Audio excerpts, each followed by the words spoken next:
बिस्मिल्लाहिर्रहमानिर्रहीम। मैं हूँ एडवोकेट नज़ाकत अली मीरानी। मेरी तरफ से सब दोस्तों को अस्सलाम वालेकुम। आज का जो मेरा मौजू है वो है कि फ़िरक़ेबाज़ी ना करना, फ़िरक़ेबाज़ी ना करें। पार्ट 1। पहले मैं एक हकीकत बताऊंगा कि पहले भी मैं कई मरतबा कह चुका हूँ कि कुरान पाक जो है वो किताबी शक्ल से ऊपर से नहीं आया। ना किसी कपड़े पे लिखा हुआ है, ना किसी कागज़ पे लिखा हुआ है, ना ही जिब्रील अलैहिस्सलाम ने किसी सहाबा को आके दिया होगा हुजूर के अलावा। टोटल जो कुरान शरीफ नाज़िल हुआ है हुजूर सल्लल्लाहु अलैहि वसल्लम के ऊपर वो ज़बानी हुआ है और जिब्रील ने आके हुजूर पाक सल्लल्लाहु अलैहि वसल्लम को बताया। हुजूर सल्लल्लाहु अलैहि वसल्लम ने हर आयत अपनी ज़बान से हमें बताई, सहाबा को बताई, अहल बैतों को बताई और उन्होंने इसके ऊपर अमल किया।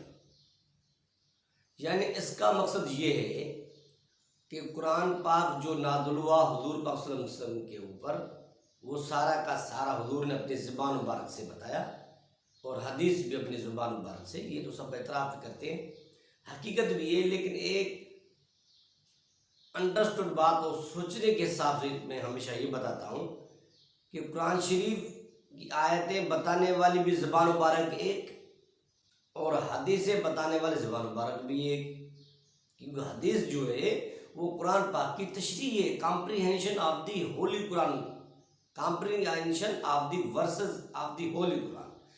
हुजूर पाक सल्लल्लाहु अलैहि वसल्लम के ऊपर कुरान शरीफ नाज़िल होने के आयात की हदीसें जो हैं ये उनकी तशरीह है। यानी आयात जो हैं हुजूर सल्लल्लाहु अलैहि वसल्लम पे नाज़िल होने वाला कुरान पाक की आयत पूरा कुरान पाक को हुक्म और हदीस जो है वो हुजूर का हुक्म, यानी उस हुक्म की तशरीह है हदीस। फ़िरक़े के हिसाब से मैं बताना चाहता था कि आप ये पहले ये सोचो और ये हकीकत बता रहा हूँ मैं आपको कि देखें कुरान पाक में टोटल आयात 6666 है और ये सबको बता भी है और सोचना चाहिए कि 6666 आयत के लिए अल्लाह ताला कुरान पाक में क्या कह रहा है। जैसा कि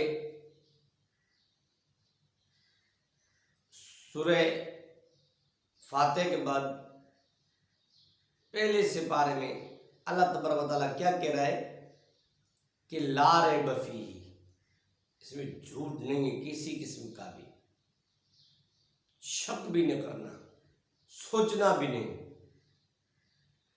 यानी इसमें ज़ेर ज़बर पेश मद का भी फर्क नहीं, बल्कि इसमें अगर कोई चीज़ जमा है तो जमा है, कोई चीज़ वाहिद है तो वाहिद है। कभी भी शक शुबा न करना। शक शुबा करेंगे तो ईमान से खारिज है आप। और दूसरा ये कह रहा हूं मैं कि अगर 6666 आयतें हैं इसमें सोचें, आप ये ना सोचें कि ये मेरे को बेतुकी बातें नहीं कर रहा। 6666 आयतें हैं तो अगर हम में से कोई भी एक आयत का भी इनकारी होंगे या एक आयत को भी नहीं मानेंगे, उनकी एक आयत के भी बरखिलाफी में चलेंगे तो अल्लाह तबारक व तआला हमें कभी माफ़ नहीं करेगा। हम गुनाहगार होंगे।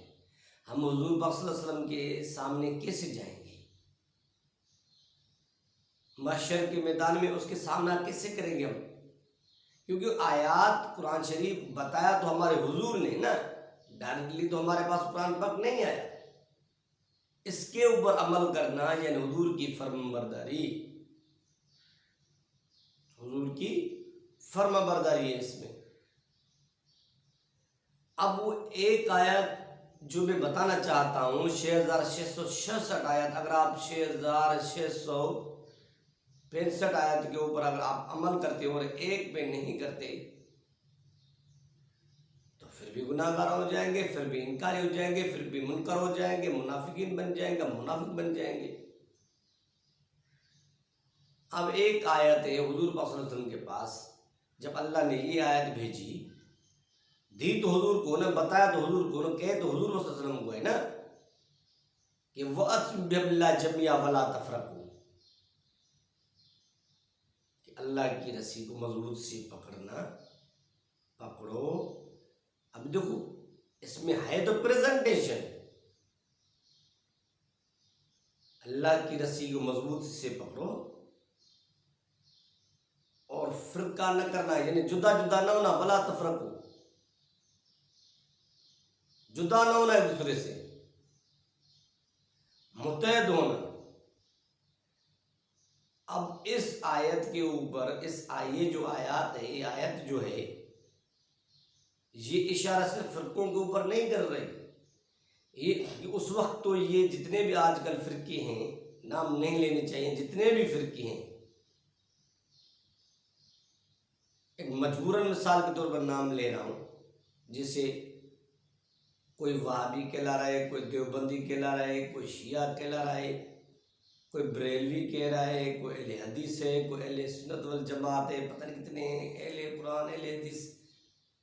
किसने इस चीज़ों में आपको डाला है?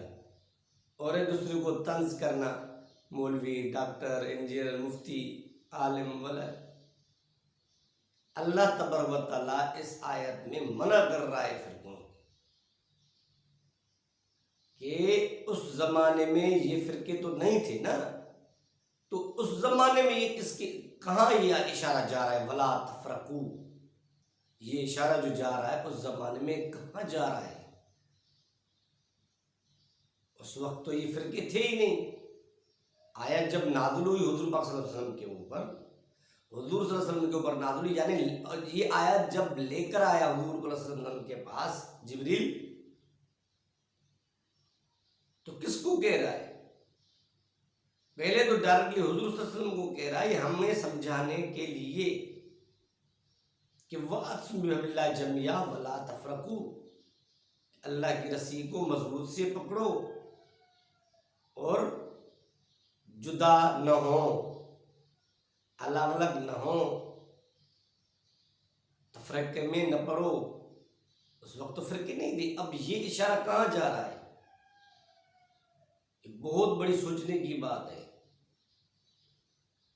और ये रस्सी क्या है?